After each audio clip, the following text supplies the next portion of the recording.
What's up guys, my name is Joe and we're back with another episode of British Guy Reacts, and we're returning to the legend who is Lawrence and the Lost in the Pond YouTube channel. We've been reacting to a few of these guys' videos. You guys let me know down in the comments that he quite likes people reacting to his videos, so the small part of guilt from reacting to a lot of his videos has gone away, it's disappeared, so we're here again. Produces good content, and I know I'm going to sit down and I'm going to enjoy the video. You guys are going to enjoy the reaction, so let's just do it. If you are new around here, subscribe to the channel, give the video a like, comment down below on other reactions you do want to see. Today's is 9 things Americans do that Brits don't. So we're going to find out what weird things you guys are getting up to, you know. Let's see. Let's go.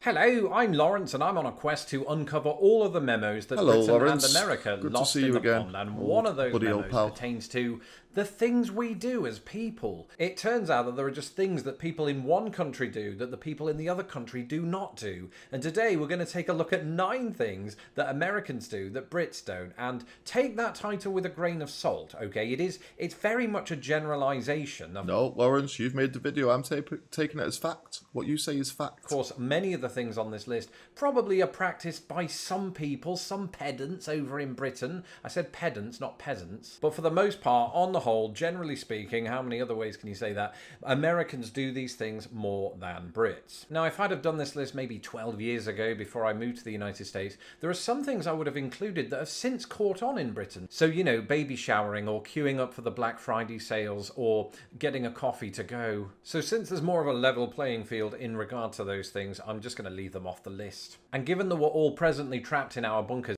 I don't do any of those things either, by the way. Black Friday, you will not catch me outside. Baby showers, I don't have a baby. It's more of a...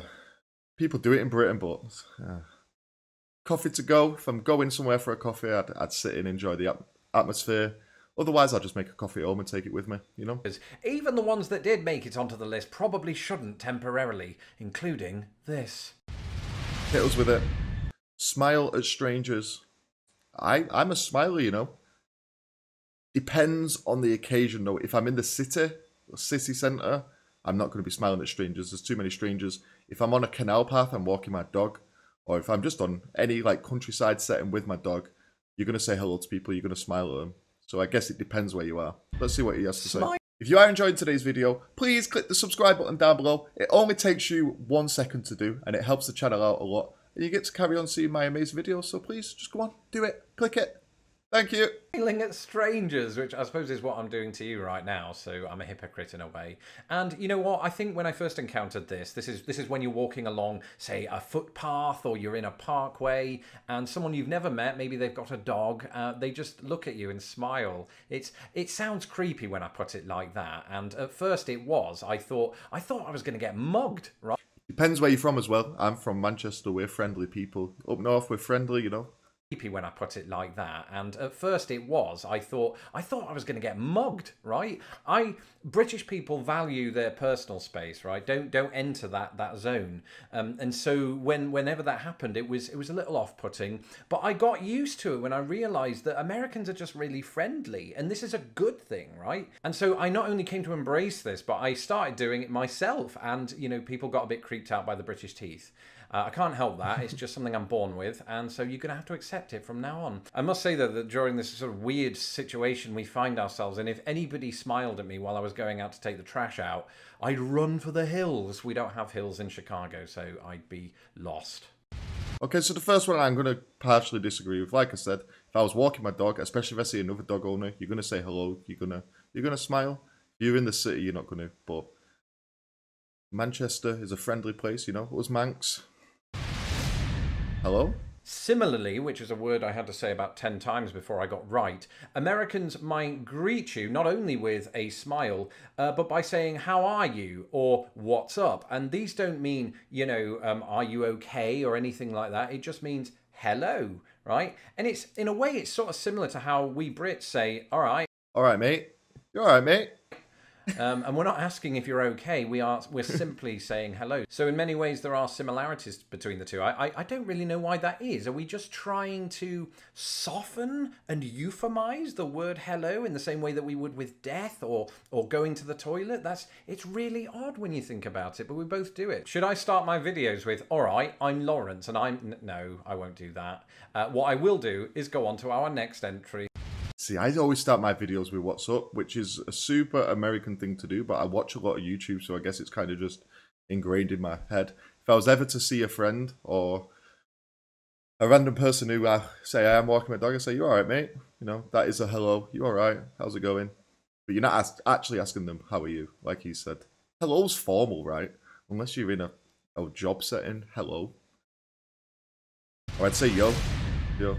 Yes, flags. I did talk about this in a video just recently that, American families and houses and things like that are very prone to having the flag flying outside. And I found that it really doesn't matter which party you vote for or anything like that. People will still fly the flags regardless of that, particularly on July the 4th, but you will see it at all times of year on numerous houses. And that's not to say that we don't fly the flag in Britain, but we usually reserve that for very special occasions like football games, World Cup, that's what he's going to say. That's when the only time we do it. Football matches, which are very special occasions these days. There's just sort of, maybe there's more pride in the flag here, or it symbolises so much more, and therefore it gets used. And when I say it symbolises so much more, I mean, it really does. You've got the 50 stars representing each of the 50 states, and then you've got the 13 stripes representing each of the original 13 colonies. And so it's symbolic in many ways, and, it's part of the lexicon even. You've got words like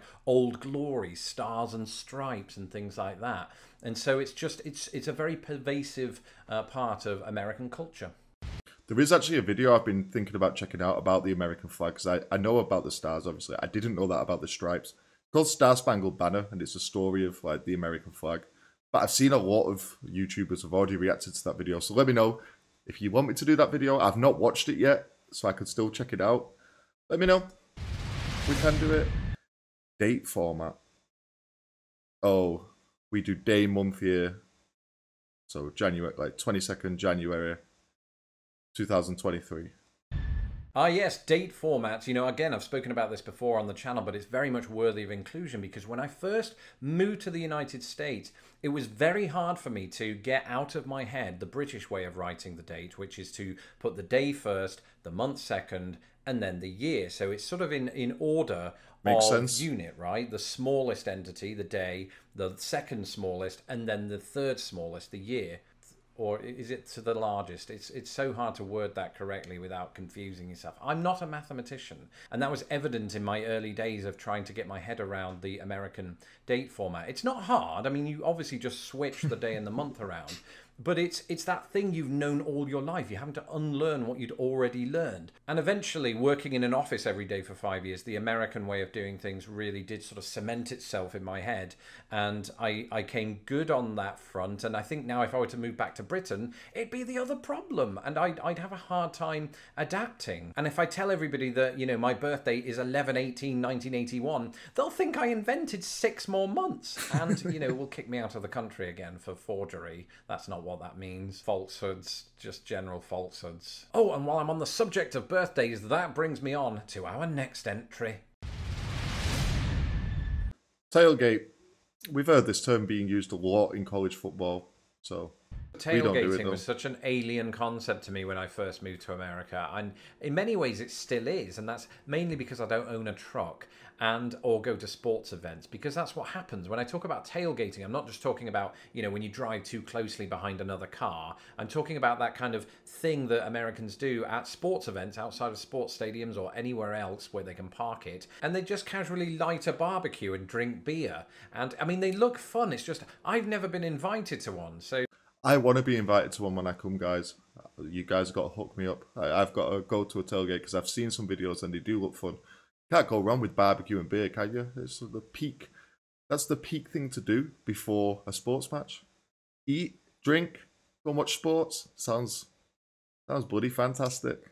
Pity me, come on, feel sorry for me. It's never happened. The best you're going to get outside of sports stadiums in Britain is people selling pirated DVDs. I've just realised, actually, those pirate DVD sellers, they're probably struggling right now because A, there's a pandemic on, and B, no one uses DVDs anymore. Actually, I suppose nobody is doing our next entry, including me, so I'm going to leave this to Lawrence from Christmas to explain. Refill drink. We've heard about this one before again. This is amazing. Once again, we obviously don't get free refills. Anybody that's followed my channel now for a while will know that I have feelings on free refills. In fact, I did an entire video about it.